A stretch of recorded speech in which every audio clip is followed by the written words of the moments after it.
শীতকালত বৃদ্ধি পায় হাৰ্ট এটেক যাৰ বাবে এই শীতকালত ব্যায়ামৰ পৰা খাদ্যলৈ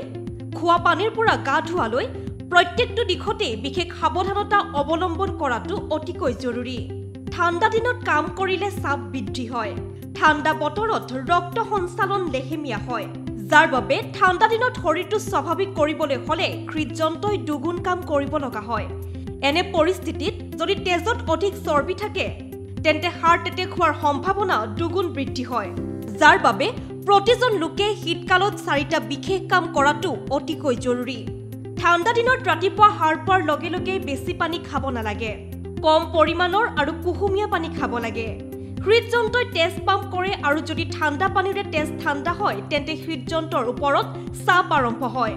শীতকালত আপুনি ৰাতিপুৱা দেৰিকৈ উঠিব গাও দেৰিকৈ ধুব যদি আপুনি ৰাতিপুৱাই বিছনাৰ পৰা উঠে তেন্তে মনত ৰাখিব উচ্চ বিপি আৰু হৃদযন্ত্ৰৰ ৰোগীৰ বাবে অতিকৈ বিপজ্জনক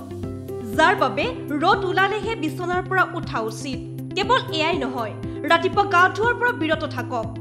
গা ধুব লগা হলেও পুনতেই মূৰত পানী নাঢালিব ইয়াৰ লগতে দুপৰীয়া আপুনি ব্যায়াম কৰক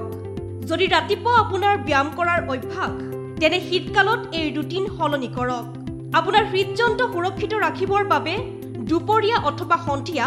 বন্ধ কোঠা অথবা জিমত ব্যায়াম কৰক ৰাতিপুৱাই ব্যায়াম কৰিলে হৃদযন্ত্ৰৰ ওপৰত অধিক চাপ পৰে তাৰ লগতে এই শীতকালত নিমখ আৰু চৰ্বি হ্ৰাস কৰক যদি আপুনি হৃদৰোগত আক্ৰান্ত ৰোগী